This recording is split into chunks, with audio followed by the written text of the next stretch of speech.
ma nagu wallaahi baa dalkeena difaacayno ma nagu billaahi baa ma nagu tallaahi baa dawadayaal halka sida tooska noga daawanaysaan waa telefishin qaranka Soomaaliyeed halka iminka aan ku suganahay waa xeer maslax ee xaafadda suuqa xoolaha ee degmada Hilwa halkan waxaa ku sugan ururka afaraad horuntiisa labaad ee kuutada 3-aad ee Kungar tan iyo markii ciidamadan cusub amniga Muqdisho la wareegeen waxay si feejigan oo hubin kala dambeyn iyo doorasho cable u gutaan waajibaadka ka saaran sugidda amniga waxayna tusaale u yihiin ciidamada kale oo ay kala dhaxayso shaqada ilaalinta nabadgelyada dalka iyagoona u dhaartay ciidamadan inay ilaaliyaan anshaxa iyo xeerarka ciidamada mas'uuliyadda koowaadna ka dhigtay ilaalinta badqabka karaamada iyo nolosha muwaadiniinta Soomaaliyeed oo in badan dhibaneel u ahaa dhagarta kooxda khawaarijta al-shabaab shacabka Muqdisho ayaa sheegay in ay 100% amniga caasimadda ah ee Muqdisho wax badan ay iska bedeleen ayna yaraadeen dilalkii iyo qaraxyadii iyo dhicii joogtada ahaa oo magaalada Muqdisho ka dhici jiray waxayna ku amaaneen sugidda amnigaas ciidamada cusub iyo saraakiishooda u taagan 4 saac sugidda amniga 4 saac xilli kasta oo aad marto 17 degmo ee gobolka Banaadir waxaa taagan checkpointyada laga soo galo magaalada Muqdisho iyo gudaheedaba ciidamadan cusub oo gaadiidka kaarka iyo kuwa mooto bajaajka midbad u baaraya iyagoona si naxariis leh u dhaqma shacabka ay u dhaarteen isku xiraha shacabka iyo ciidamada kuutada 3-aad ee Kungar xidigle taliya Sheekh Abuukar Macalin Maxamuud ayaa maanta kormeer ku tagay xirada isagoona halkan kalimaad iskugu jira digniin waana ay wacd u jeediyay qaybaha kala duwan ee ciidamada booliska militariga deegaan walbo la tago dadka joogo in naxariis loo falal raba waajibaadka nasaarana waxay tahay marka deegaan tagto shacabka joogo in la macaamisho dhaqan wanaag kula macaamisho xooha wixii dhaqanada xun ka tagto min xusn islaam al-mari tarku ma la yaani islaamka wanaagiis waxa kamid islaam wanaag waxa kamid wanaagaaga akhlaaqdaada wanaag waxa kamid in ka tagto waxyaabaha ma la yaaniga waxa ugu horeeyo qofka adoonka waxa laga weydiinaa waa salaada haddii salaada quruxsanaato acmaasha ka soo hartona waa ku quruxsanahay haddii ka fasaadana acmaasha kale waa fasaadaysaa waxa loo baahan marka qofka muslimka markii laga helo shahaadateynka markii laga helo qofka bini'aadanka waxa ku xigo oo waajibka ah oo in la ilaaliyo waajibka taa waa salaada Ilaahay subhanahu wa ta'ala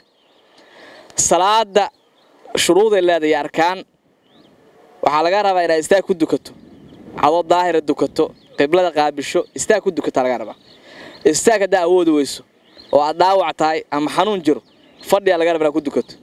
fadhi hadaa awood weyso jiifa laga rabaa inaad ku dukato inaad farta ka ishaarta laga rabaa isha ka ishaarta laga rabaa salaada marnaba ka dhici ma inta ogaalkaaga joog salaada Ilaahay oo kugu leeyahay marnaba ka dhici ma inta ogaalkaaga joog aqliga inta uu taagan yahay salaada marnaba ka dhici ma Abdul Qaadir Jilaani hooyadiis la dardaarta soo socdo xoogaa xir asiitir wiilkayga oo kula dardaarma wiliga been ha sheegi waa socayay tuuga ku soo dhacday tuugadii waxay dhahan xad wada yariiso asoo dhahay lacag noocaas aan wada war maxaa u qarso weysaa la tuugaana in kaaraan ugu dhacday xad u qarso weys asoo hooyada ila dardaaranto u tiri been ha sheegin wiliga markaas tuugi ninka ugu sareeyaa wuxuu dhahay anna Ilaahay balanto Ilaahay balantiis ma ay ka baxay oo tuug naqday aan xooha qaadicu dariiq ah oo umada dhibaho canugan yariiskaana hooyadiis balanteed ay kula balantay miyuu oofinaho tuugi meesha ku soo hanuuni khawaarijta nabiga kaleey salaatu wasalaam tilmaamo badan oo si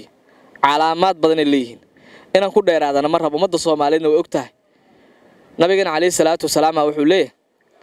yaqtuluuna ahla al-islaam wa yad'uuna ahla awthan waxay dilaan islaamka dadka ehelku ah culumada leynayaan mashaayixda leynayaan dadka ehelku ah wanaagsan ay dilayaan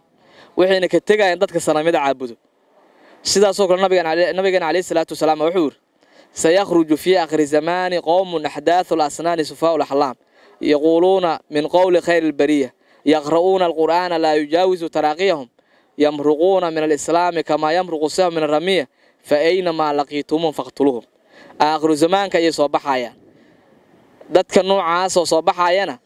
وضد اليراء أو دبا الله أو عقل بدن لهين وحي الدين ذاتك السلام كيه الكواه وحي آخرين عيان قرآنك كالحمها دافي ماي waxay ka baxayaan islaamka sida gamuunka qaansada uga baxo kale